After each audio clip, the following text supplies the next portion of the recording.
Hello student, আমি Tapas sir. আজকে এই ভিডিওতে তোমাদের একাদশ শ্রেণীর সেমিস্টার 2 রাষ্ট্রবিজ্ঞান বিষয় আছে তার সিলেবাস এবং কোশ্চেন প্যাটার্ন সবই কিন্তু আজকের এই ভিডিওতে আলোচনা করব। যারা এখনও চ্যানেলটিকে সাবস্ক্রাইব করনি অবশ্যই চ্যানেলটিকে সাবস্ক্রাইব করে রাখো এরকম ভিডিও সবার আগে পাওয়ার জন্য। আজ আমার সাজেশন ফলো করছো ফার্স্ট সেমিস্টারের শর্ট কোশ্চেন কেমন পরীক্ষা হলো অবশ্যই তোমরা কিন্তু আমাকে কমেন্ট করে জানিও।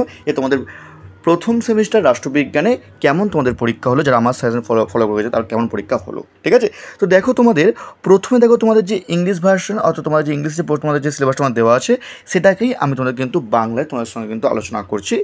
দেখো তোমাদের প্রথম ইউনিট 1 অর্থাৎ ইউনিট 1 তোমাদের কী আছে, টপিক হচ্ছে রাজনৈতিক তত্ত্বের মৌলিক ধারণাসমূহ। ঠিক আছে, কী আছে এর মধ্যে তোমাদের কী আছে না আইনের উৎস, এর প্রকৃতি এবং এর শ্রেণীবিভাগ তোমায় পড়তে হবে। তারপর এবার দেখো স্বাধীনতার অর্থ, এর শ্রেণীবিভাগ, সুরক্ষা সমতা এর অর্থ এবং প্রকৃতি, বিভিন্ন রূপ, সামাজিক রাজনৈতিক আইন, অর্থনৈতিক সংস্কৃতি, লিঙ্গ সমতা। নেক্সট আসবো ন্যায়ের অর্থ এবং এর বিভিন্ন ধরন বা শ্রেণীবিভাগ। নেক্সট ক্ষমতা স্বতন্ত্রীকরণ নীতির ধরন বা সংজ্ঞা কাকে বলে, এই ক্ষমতার স্বতন্ত্রীকরণ নীতির পক্ষে ও বিপক্ষে যুক্তি। ঠিক আছে, এবার দেখো তোমাদের ইউনিট 2 জাতি এবং জাতীয়তাবাদ। এখানে এর মধ্যে কী আছে, জাতি এবং জাতীয়তাবাদের অর্থ কী, জাতীয় জনসমাজের উপাদান, নেক্সট জাতির আত্মনিয়ন্ত্রণের অধিকার। এর মধ্যে তোমরা আছে জাতীয়তাবাদ সম্পর্কে রবীন্দ্রনাথ ঠাকুরের মতামত। এবার আসবো ইউনিট 3 সরকারের বিভিন্ন রূপ। যে তোমার কী পড়তে হবে, সরকারের সংজ্ঞা, এর মৌলিক বৈশিষ্ট্য, গণতন্ত্র, কর্তৃত্ববাদ, লাস্ট হচ্ছে সর্বগ্রাসীবাদ। এবার দেখো ইউনিট 4 সমসাময়িক ভারতীয় রাজনৈতিক চিন্তা, নির্বাচিত চিন্তাবিদগণ। যেমন কী আছে এর মধ্যে, মহাত্মা গান্ধী, তার সত্যাগ্রহের পদ্ধতি, অহিংসা। নেক্সট বিবেকানন্দ, সামাজিক ও রাজনৈতিক সংস্কার। নেক্সট নেতাজি সুভাষচন্দ্র বসু, স্বাধীনতা ও জাতীয়তাবাদ। তারপর মৌলানা আবুল কালাম আজাদ, স্বাধীনতা এবং শিক্ষা। তোমাদের কিন্তু আগের যে 11 সিলেবাস ছিল সেই অনুযায়ী কিন্তু ইউনিট 1, 2, 3 কিন্তু ম্যাচিং ছিল, কিন্তু ইউনিট 4 কিন্তু তোমাদের কিন্তু নতুন করে তোমাদের কিন্তু সিলেবাস কিন্তু অ্যাড করা হয়েছে, যেটা তোমাদের কিন্তু আগে তোমাদের কিন্তু ছিল না।